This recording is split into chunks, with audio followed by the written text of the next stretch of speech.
So now we will see what is fundamental theorem of homomorphism in rings. So first look at the statement. Let R bar be two rings and let us define a mapping between the rings R to R bar or R dash, okay, which is defined by the function f. So here f be homomorphism with kernel u, then R bar or R dash is isomorphic to R by U. Okay, this is what the statement. So in this statement, first you have to understand what he has given in the statement and what we need to prove. Okay, so he has given f is a function which is mapping from R to R bar, and here this function is homomorphism. Okay, homomorphism means which must satisfy the conditions for given for homomorphism, which have discussed in the earlier. Okay, so we have two conditions for homomorphisms. So here f is homomorphism, and what he is saying here, kernel u, here u is a kernel of the function f. Now we need to prove R bar is isomorphic to R by u. That means here f is a mapping defined from the ring R to R bar. He has given this. Okay, now we need to prove what we require to prove here. We require to prove R bar is isomorphic to R by u, or R by u is isomorphic to R bar. Isomorphic, so that will be represented by this. So here, in order to prove this condition, we have to define a new function pi such that a mapping must define from R by u to R bar. So here we are defining a mapping from the set R by u to R bar. Before that we have to know what is R by u. R by u is a quotient ring. R by u is a quotient ring of cosets with respect to addition and multiplication. Okay, it is a quotient ring. So the elements will be in R by u or in the form of a plus u. Okay, such that where a belongs to R and where R bar is homomorphic image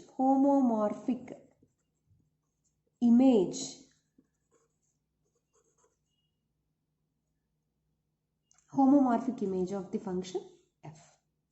So this is what the new mapping we are defined with the function pi. So here what we need to prove here, we have to prove R by u is isomorphic to R bar. So in order to prove isomorphism, okay, we need to prove 1 to 1, on to, and homomorphism. If any function is said to be any function where the mapping defined between the two sets. Okay, so when we say this mapping is isomorphism, that function must satisfy these three conditions. Okay, along with this, we also have to say this pi is well defined. So totally we have to prove these four conditions. Okay, so in order to prove this, we have to go for these four conditions. Okay, we have newly defining function pi. That's why this new function is well defined. We need to prove this newly function is well defined, and after that we have to go for these three conditions which will give you the isomorphism of the function. Okay, let us see here. So in the proof we have written what he has given. Yes, f is a function mapping defined from R to R bar, which is a homomorphism. And what is f of R? F of R is it's also written as R bar. It is a homomorphic image of R. Okay, so here where for each f of x belongs to R bar, where x belongs to R. Okay, so here what is kernel f? Kernel f is nothing but u. Kernel f is equal to u. So if any element belongs to kernel f, its image must be equal to 0 dash by the definition of a kernel f. Okay, where 0 dash is belongs to R bar. Okay, so here u is an ideal of R and R by U is a quotient ring of cosets with respect to addition and multiplication. Here we are defining this quotient set as a plus u such that a belongs to r, and again we are defining a new function pi r by u to r bar, where this function defined as pi of a plus u is equal to f of a. Okay, so where a plus u belongs to r by u. Here a plus u, b plus u, whatever the elements, here we are taking from r by u because it is a quotient ring. So elements in quotient ring are in this form. Okay. Now this new function we have to prove it is well defined. Newly we are defining here the mapping, so it must be well defined. That is what we have to say first. After that, in order to prove isomorphism, in order to prove isomorphic, here r by u is isomorphic to r bar. In order to prove that, we have to go for these three conditions. This is what the isomorphic conditions. First we will see pi is well defined. So what is a condition for a well defined function? We have to prove a plus u is equal to b plus u. Here we have to take two elements from r by u set, that is a plus u is equal to b plus u, which will give you f of a is equal to f of b. Okay, this is what the condition we need to prove for well defined. So take two elements from r by u and let us equate them. So by the properties of ideal, when two cosets are equal, if and only if a minus b belongs to u, it's a condition. And here a minus b, it's an element of u. It's an element of u. Then what we can write here, u we are considering as a kernel of f. So any element which belongs to kernel, okay, kernel u, that is its image. What will be its image? F of a minus b, that must equal to 0 dash. Okay, so just you write this as f of a minus f of b, which is equal to f of 0, that is 0 dash is nothing but f of 0, and just write here f of a is equal to f of b. Okay, so we have proved this a plus u is equal to b plus u, which gives you f of a is equal to f of b, which is the condition for well defined function.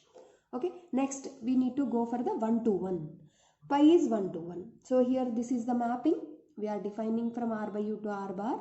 So in order to, what is the condition for 1 to 1?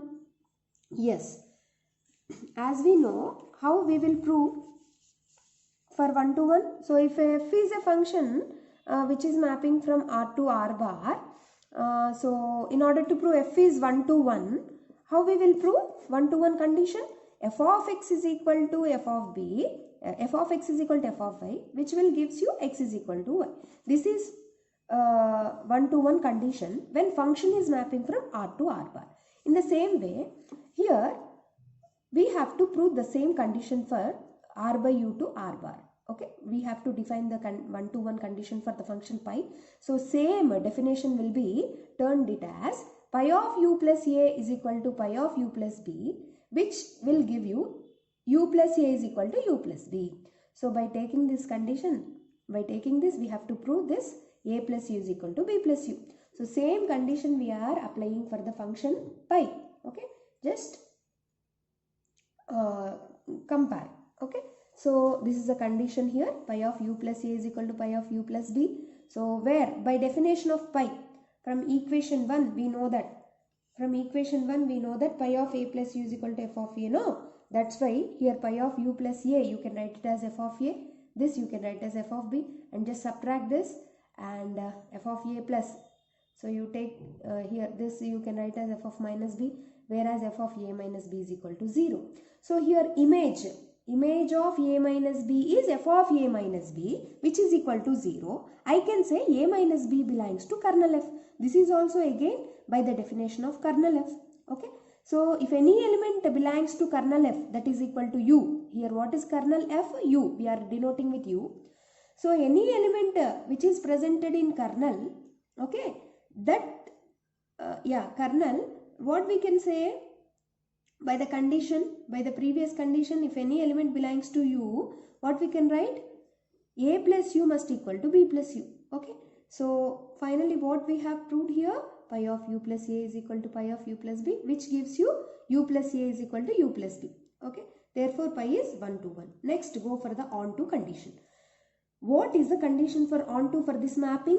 Yes, for for every element in R bar, there exists a pre-image for y, that is a plus u in R by u, such that pi of a plus u is equal to y, which will gives you onto condition. Okay, so that means for every element of R bar, there must exist a pre-image in R by u. So what is R bar element? Y. So for y, what is pre-image we are taking? A plus u, which is presented in R by u. So what will be pi of a plus u? What will be pi of a plus u here? Y. Okay, this is about your onto condition. So next we have to prove pi is homomorphism. We need to prove pi is homomorphism. So homomorphism, here our function is this pi, and we need to prove, we have two conditions for homomorphism. One is with respect to addition, that is pi of a plus u plus pi of b plus u, which gives you pi of a plus u plus pi of b plus u. Similarly, this is with respect to addition, with respect to multiplication. These two conditions we need to prove here. So let us take two elements from the set R by u, okay, where a comma b belongs to R, and let us take LHS here. Consider this a plus u plus b plus u, which we can write it as a plus b plus u. Okay, so a plus u plus b plus u, sum of two cosets we can write it as a plus u plus u, a plus b plus u, and pi of a plus u, which is in the form of pi of a plus u. By definition of pi, you can write it as f of a plus b. Here f is a function which is homomorphism, that's why you can write it as f of a plus f of b. Okay, again what is f of a? Pi of a plus u, and f of b is pi of b plus u. So this is the condition we proved here with respect to addition. So with respect to multiplication, let us take LHS here in the next condition, a plus u plus b plus u, which gives you, see, product of two cosets here, that will be written as ab plus u. So again by the definition of pi, we can write it as f of ab, pi of a plus u, that is, it is in the form of pi of a plus u, which you can write it as f of a. So in place of a we have ab, and since f is a homomorphism, f of a into b you can write it as f of e into f of b. Therefore, where f of a is again pi of a plus u, f of b is again b plus u, pi of b plus u. So finally we proved the homomorphism conditions. One is with respect to addition, one is with respect to multiplication. Therefore, pi is a homomorphism. So finally, the mapping which we defined between R by u to R bar is a isomorphism. It is a isomorphic function. So that will be represented as R by u is isomorphic to R bar, which we can also write it as R bar is isomorphic to R by u. So in this way we can prove fundamental theorem. Okay, so all you have to remember the way how we are proving. Thank you.